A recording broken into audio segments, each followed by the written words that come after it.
Quick note. You've got 4 versions on the table. I'm writing chapter 1 for the most recent one. The hospital countdown. Grandpa Walt's POA. Say the word if you meant one of the others and I'll swap. Some decisions get made in rooms, where the person they're about to crush is standing right there, holding 2 cups of vending-machine coffee. That was the week I learned my family had been deciding my life for years, and had simply never needed to say it out loud until then. My name is Helen Marsh. I was 40, and I had spent the better part of a year learning the rhythms of that hospital, the squeak of a particular wheelchair, the exact 3 days the doctors said we had left, before they sent my grandfather home. Discharge was Sunday. This was Thursday. I was counting in days by then, the way you do when someone you love is on the mend, but not yet safe. There were 8 of us crowded into the family waiting room, coats over chairs, a diaper bag on the floor.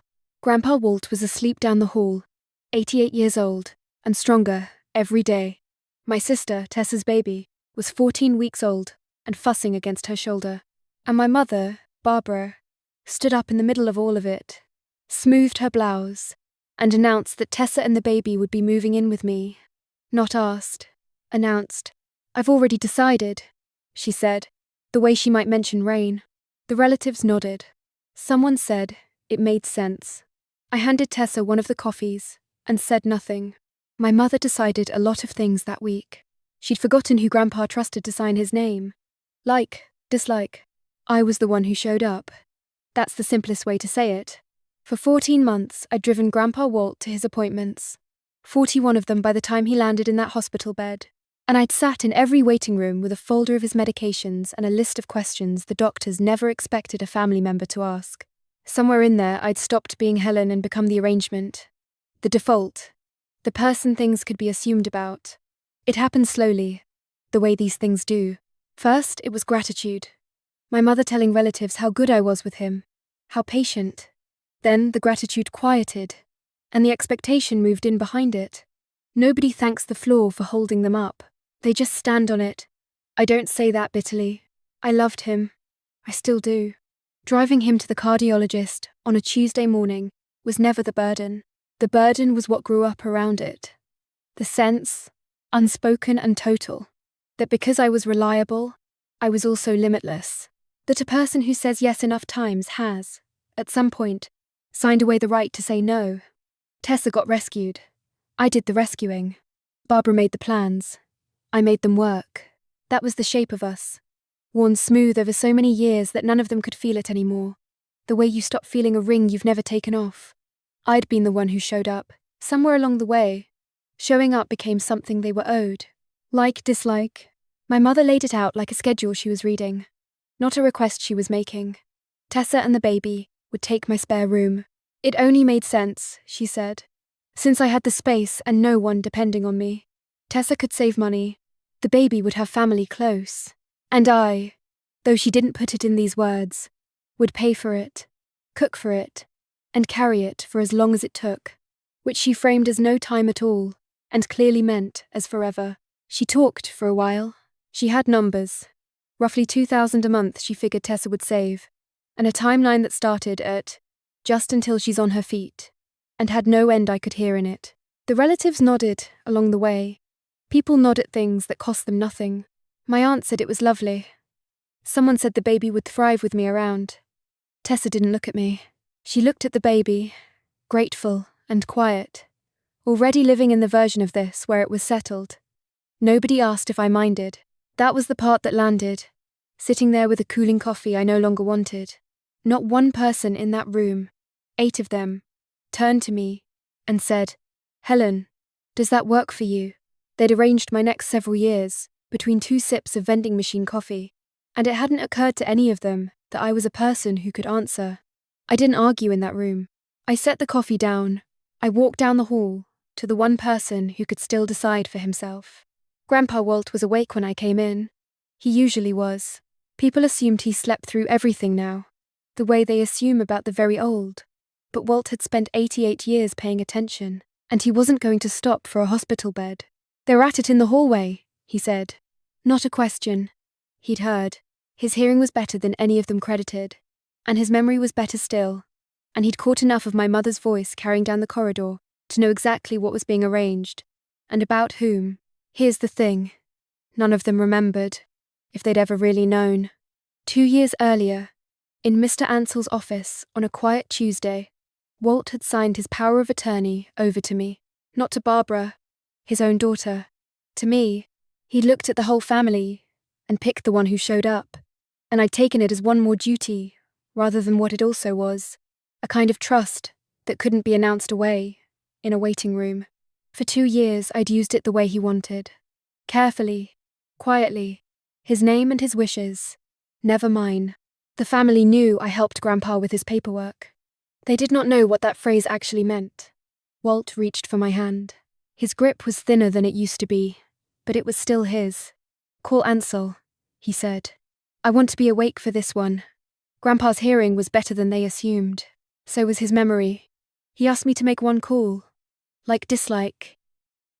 By the next day, the one before discharge, something in me had gone still and certain.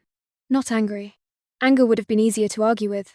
This was quieter than that, and harder to move. I stopped. That was the whole of it. For years I'd been the quiet machinery underneath this family, and most of that machinery ran on Walt's accounts, which meant it ran on my signature, given on his behalf. There were 5 standing expenses I'd been covering that way. Arrangements Barbara assumed were simply the natural order. Tessa's car insurance, my mother's phone, a storage unit nobody had opened in a year, 2 others, small rivers, all flowing from the same source, all authorized by me, because someone had to, and I was the one who showed up. I didn't cut them out of spite. I simply stopped moving money that wasn't mine to move on. Assumptions that were never mine to make. If a thing was Walt's decision, it would be Walt's decision. Out loud. On the record. I told my mother, evenly, that the living arrangement wasn't settled, and that I'd need her to hold off until we'd all spoken properly. She heard the sentence, but not the shift underneath it. Mr. Ansell arrived that afternoon, precise and unhurried, a thin leather folder under his arm. He spent 20 minutes with Grandpa Walt. The door closed.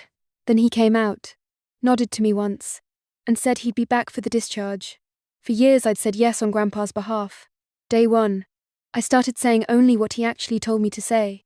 Discharge day. Sunday. The countdown at 0. The family gathered again, this time in Walt's room.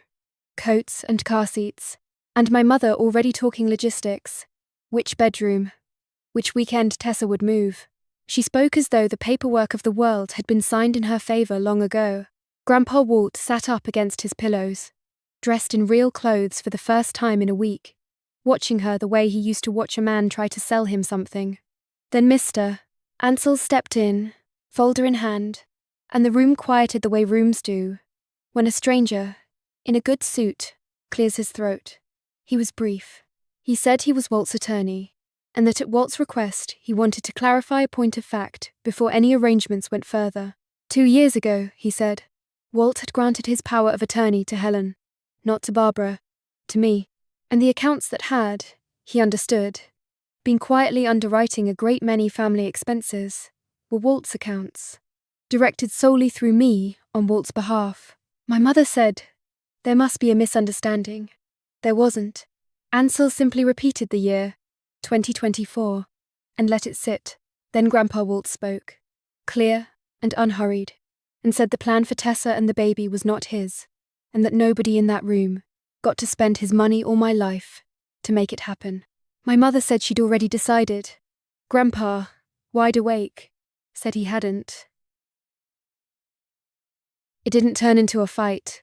I think everyone expected one, and its absence was its own kind of verdict. My mother gathered her authority back up as best she could and went quiet. And quiet, on Barbara, was a language the whole family knew how to read. I didn't cut Tessa loose. That was never what any of it was about. A week later, I sat down with her, just the 2 of us, and offered something real instead of something assumed. 6 months in the spare room, rent-free, with a written plan for what came after, and a number we both agreed to. She cried, and I think some of it was relief at finally being asked instead of arranged. She'd been carried so long, she'd forgotten she had legs. 6 months was me handing them back. Barbara and I are cordial now. Not close. She still decides things, just no longer about me. And she's learned to check first in the places where checking matters. It isn't warmth exactly. It's respect. The reluctant kind. The kind that costs something to give. Grandpa Walt came home. That was the part that mattered most, and got the least attention in all the noise. On discharge day, I wheeled him out through the sliding doors, into a bright, ordinary afternoon. His folder of papers in his lap, one hand, resting flat on top of it. The way you rest a hand on something that's finally settled. Well, he said, squinting up at the light. That's decided then. And it was. This time, by the right person.